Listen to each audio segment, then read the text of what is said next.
Hey guys, today we're going to be showing you how to install the Fastlab UTV bulkhead. So this is what the new bulkhead looks like down here. We're going to be putting it on our CanAm Maverick X3. So to start out, we loosened the fan shroud to gain access to a couple bolts. So you'll have to do that after taking all the plastics off the front end of the side-by-side. And then next after that, you're going to be going right down here. And there's going to be some bolts. Let me grab a light. It's hard to see from this angle, but there's a bolt that goes right through here, one over here, and one on the passenger side. And then there are two bolts down here. Right there and there. So we're going to be removing those next. But before we remove the whole winch bulkhead, we have to get this jacked up. So we're going to be doing that in a minute with a floor jack.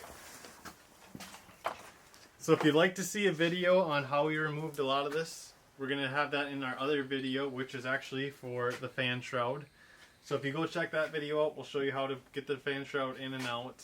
And then there's a whole bunch of videos on YouTube for showing you how to remove the plastic. So we'll show you the next steps now.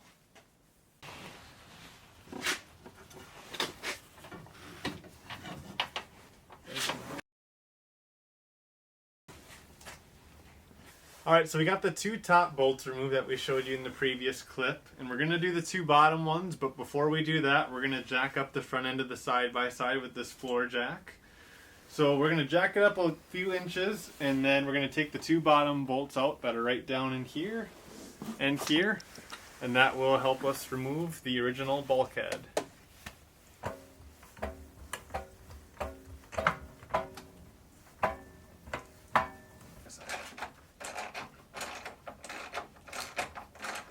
Alright, so now that we have the two upper bolts, we got the nuts off up here, and then the two lower bolts, we got the nuts off as well. So at this point we can take the original bulkhead off. And we're going to put the new one on. Alright, so we took this piece off down here in the last clip. And so now we used zip ties to hold the radiator to the top because we need to do another step since we have a front differential lock on this model. So we have to come around over here and we have to move this piece back just a little bit. Pull it out, it'll come forward. So we'll be pulling this out, and then there's a bolt right here that you can't see that goes through this. That has to come back more since the bolt's going to get switched around to go back in from this way. So next we're going to be loosening this.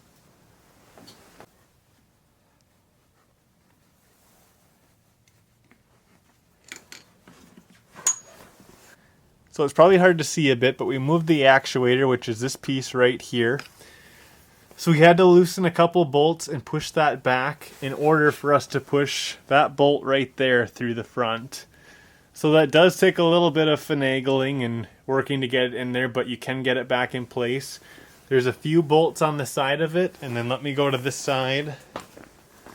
See if I can get a good angle. It's pretty tight in here, but it's hard to see. You won't be able to see it in the video, but right down here there is one bolt that goes through the top. So if you do need to move that, if you have the smart lock system, make sure you get the one on the top as well. And then all that's left is to put this other bolt back in on this side, and then we can get it back on. Alright, so this took a little bit of work to do, so that's why we didn't show it live in action, but we've got the bolts back in here. So these two bolts had to get replaced going straight through to the inside of there. And then these two stayed, but we had to line it up. It was a very, very, very tight snug. So we had to move it around and wiggle it around a little bit to get it on, but we got it secured. So the next thing we're going to do then is put this piece in. So that's going to go on the inside of here. It's hard to tell in the video, but you're going to take these two bolts, and it's pretty much going to line up just like this with each bolt going through on the inside of here.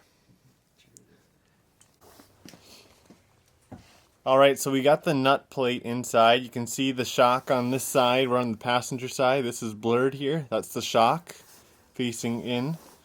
So we've got the bolts in, and now we need to torque the upper and lower bolts to 78 foot-pounds. Alright, so we're back at the front of the side-by-side. Here's the upper bolts and the lower bolts down there. So we're going to torque those now to 78 foot-pounds. We'll start with the top and do the bottom ones after. So the next thing we're going to do is install the skid plate. So we don't have a winch at this time, so we're not going to worry about putting a winch in. So there's 4 bolts that connect that to the bulkhead, and we're going to be torquing that to 18 foot-pounds.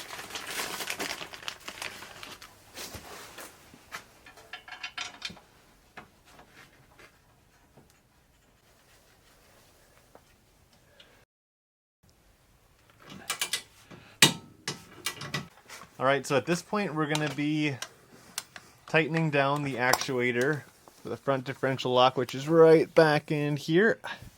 So we're going to get that lined back up, and we're almost done.